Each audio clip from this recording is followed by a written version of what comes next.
નમસ્કાર. દિવસભરના તાજા સમાચારોમાં તમારું સ્વાગત છે. તમારી સાથે હું છું પિનલગીરી ગોસ્વામી. સમાચારો વિસ્તારથી જાણીએ એ પહેલા મહત્વના સમાચારો ઉપર એક નજર. મિત્રો, વોટ્સઅપને લઈને સૌથી મોટા સમાચાર સામે આવ્યા છે. વોટ્સઅપને સુરક્ષિત માનવો મોટી મૂર્ખામણી છે. ત્યારે આગળ વાત થશે સોનમર્ગમાં હિમસ્ખલનનો ભયાનક વિડીયો સામે આવ્યો છે. અનેક મોટી નુકસાનીના અહેવાલો મળી રહ્યા છે. આગળ વાત થશે બારામતીમાં હોસ્પિટલની બહાર ભારે ભીડ જોવા મળી છે. આગળ વાત થશે માત્ર 85 સેકન્ડ દૂર છે ભયાનક વિનાશ. આગળ વાત થશે ગુજરાત યુનિવર્સિટીની હોસ્ટેલમાંથી દારૂની બોટલો મળી આવી છે. ત્યારે વાત થશે મહેસૂલ વિભાગમાં મોટા પાયે બદલી જોવા મળી છે. આગળ વાત થશે વડોદરામાં પોલીસ સ્ટેશન સામે જ હત્યા જોવા મળી છે. ત્યારે વાત થશે નગરપાલિકાને વિના મૂલ્યે મળશે જમીન. આગળ વાત થશે ચાંદીમાં 2 દિવસમાં 44,116 રૂપિયાનો તોતિંગ ઉછાળો થયો છે. ત્યારે વાત થશે ઇન્દોરની દૂષિત પાણીથી 29ના મોત. હાઈકોર્ટ પણ લાલગુમ થઈ ગઈ છે. હવે મિત્રો સમાચારો વિસ્તારથી. ઇન્દોરના ભાગીરથપુરામાં દૂષિત પાણીથી મૃત્યુ આંક 29 ઉપર પહોંચતા હાઈકોર્ટે કડક વલણ અપનાવ્યું છે. કોર્ટે સરકારના રિપોર્ટને આઈ વોશ ગણાવીને સ્વતંત્ર તપાસ પંચની રચનાનો આદેશ આપ્યો છે. જસ્ટિસની બેન્ચે સ્પષ્ટ કર્યું છે કે સ્વચ્છ પાણી એ જીવનનો અધિકાર છે. સરકારે 23માંથી માત્ર 16 મોત ગંદા પાણીથી થયા હોવાનું સ્વીકાર્યું છે. ત્યારે અરજદારોએ 30નો મોતનો દાવો કર્યો છે.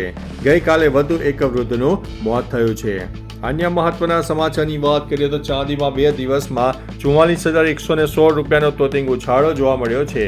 ચાંદીના ભાવમાં સતત ત્રીજા દિવસે ઐતિહાસિક તેજી યથાવત છે. ચાંદીની કિંમતમાં 17,257નો વધારો થતાં 3,61,821 પ્રતિ કિલોની નવી ઊંચાઈએ પહોંચી ગઈ છે. છેલ્લા 2 જ દિવસમાં ચાંદી 44,116 મોંઘી થઈ ગઈ છે. IBJA અનુસાર માત્ર 28 દિવસમાં ચાંદીના ભાવમાં 1.31 લાખનો જંગી વધારો નોંધાયો છે, જે રોકાણકારો માટે ચોંકાવનારી બાબત છે. અન્ય મહત્વના સમાચારની વાત કરીએ તો નગરપાલિકાને વિના મૂલ્યે મળશે જમીન. CM પટેલે ગુજરાતની 152 નગરપાલિકાઓને જનહિતના પ્રોજેક્ટ માટે વિના મૂલ્યે સરકારી જમીન ફાળવવાનો ઐતિહાસિક નિર્ણય કર્યો છે.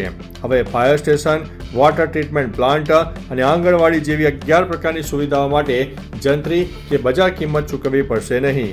આ નિર્ણયથી નગરપાલિકાઓ પર આર્થિક ભારણ ઘટશે અને શહેરી વિકાસના કામોને નવી ગતિ મળશે. પારદર્શક વહીવટ સાથે નાગરિકોને પાયાની સુવિધાઓ ઝડપથી અને સરળતાથી ઉપલબ્ધ થવાની છે. અન્ય મહત્વના સમાચારની વાત કરીએ તો વડોદરાની પોલીસ સ્ટેશન સામે જ હત્યા. વડોદરાના પાણીગેટ પોલીસ સ્ટેશન સામે 28 જાન્યુઆરી રાત્રે વિશાલ કહારે મોહમ્મદ હુસેન સૈયદ પર હુમલો કરવામાં આવ્યો. આડા સંબંધની શંકાને કરાયેલા હુમલામાં યુવકનું મૃત્યુ થયું છે. હુમલાનો વિડીયો પણ સામે આવી રહ્યો છે અને વાયરલ પણ થઈ રહ્યો છે, જેમાં લોકોના બચવાના છતાં હુમલાખોર તેનો હુમલો કરતો રહ્યો.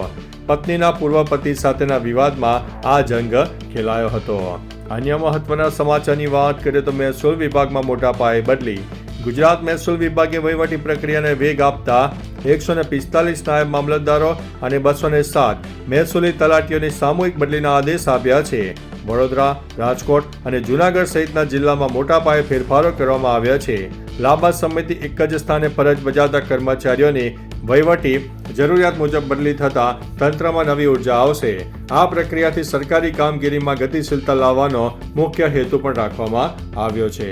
અન્ય મહત્વના સમાચારની વાત કરીએ તો ગુજરાત યુનિવર્સિટીની હોસ્ટેલમાંથી દારૂની બોટલો મળી આવી છે.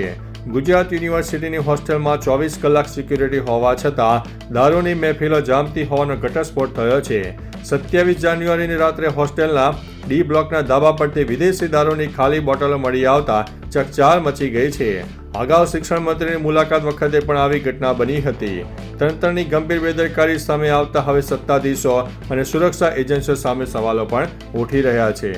અન્ય મહત્વના સમાચારની વાત કરીએ તો માત્ર 85 સેકન્ડ દૂર છે ભયાનક વિનાશ. વૈશ્વિક સંઘર્ષો અને વધતા પરમાણુ જોખમો વચ્ચે વૈજ્ઞાનિકોએ ડુમસડે ક્લોકનો સમય મધ્યરાત્રિથી માત્ર 85 સેકન્ડ દૂર સેટ કર્યો છે. બુલેટિન ઓફ એટોમેટિક સાયન્ટિસ્ટના મતે આ 80 વર્ષના ઇતિહાસમાં માનવતા વિનાશની સૌથી વધુ નજીક છે. પરમાણુ યુદ્ધનો ખતરો, આબોહવા પરિવર્તન અને એઆઈને અનિયંત્રિત વિકાસ વિશ્વને જોખમી બિંદુ પર લઈ ગયો છે. આ ઘડિયાળ એક સાંકેતિક ચેતવણી છે જે વિશ્વને ગંભીરતાથી આફતોને રોકવા માટે એકઠા થવાની જરૂર છે. અન્ય મહત્વના સમાચારની વાત કરીએ તો બારામતીમાં હોસ્પિટલની બહાર ભીડ લાગી હતી. નાયબ મુખ્યમંત્રી અજીત પવારના મૃત્યુ બાદ બારામતીમાં પુણ્યશ્લોક અહિલ્યાબાઈ હોલકર સરકારી હોસ્પિટલની બહાર કાર્યકરોની ભારે ભીડ એકઠી થઈ ગઈ. અમને અમારા દાદા પાછા આપોના નારા લગાવીને સમર્થકો ખૂબ જ રડ્યા. આખું બારામતી શહેર સ્તબ્ધ થઈ ગયું અને પ્રિય નેતાના મૃત્યુના સમાચારથી અત્યંત ભાવુક દ્રશ્યો પણ સર્જાયા હતા. અન્ય મહત્વના સમાચારની વાત કરીએ તો સોનમર્ગમાં હિમસ્ખલનનો ભયાનક વિડીયો પણ સામે આવ્યો છે. જમ્મુ કાશ્મીરના સોનમર્ગમાં મંગળવારે રાત્રે ભારે હિમસ્ખલન થતા ભયનો માહોલ સર્જાયો. ગાંદરબલ જિલ્લાના સોનમર્ગ રિસોર્ટ પાસે થયેલી આ ઘટનામાં કંપારી છૂટી જાય તેવો વિડીયો સોશિયલ મીડિયામાં વાયરલ થયો. હાલમાં બચાવ ટુકડીઓ ઘટના સ્થળે રવાના કરી દેવામાં આવી છે. સદનસીબે હજુ સુધી જાનહાનિના સમાચાર મળ્યા નથી. તંત્રએ સાવચેતી રાખવા માટે અપીલ કરી છે. અન્ય મહત્વના સમાચારની વાત કરીએ તો વોટ્સઅપને સુરક્ષિત માનવો મોટી મૂર્ખામી છે. ટેલિગ્રામના સીઈઓ પાવેલ ડ્યુરેવે વોટ્સઅપની સુરક્ષા ઉપર ગંભીર સવાલો ઉઠાવતા તેને અસુરક્ષિત ગણાવ્યું છે. ડ્યુરેવે નિવેદન આપ્યું છે કે વર્ષ 2026માં પણ વોટ્સઅપને સુરક્ષિત માનવું એ મોટી મૂર્ખામણી છે. તેમણે દાવો કર્યો છે કે આ પ્લેટફોર્મ પર યુઝર્સની પ્રાઇવસી જોખમમાં છે અને ડેટા લીક થવાનો સતત ભય રહે છે. આ નિવેદન બાદ ટેક જગતમાં સોશિયલ મીડિયાના એપની સુરક્ષા અને યુઝર ડેટાની સલામતી અંગે ફરી એકવાર ચર્ચાઓએ જોર પકડ્યું છે. તો ચાલો મિત્રો, ફરીથી દેશ અને દુનિયાના સુપરફાસ્ટ સમાચાર લઈને મળતા રહીશો. ત્યાં સુધી અમને રજા આપશો. નમસ્તે.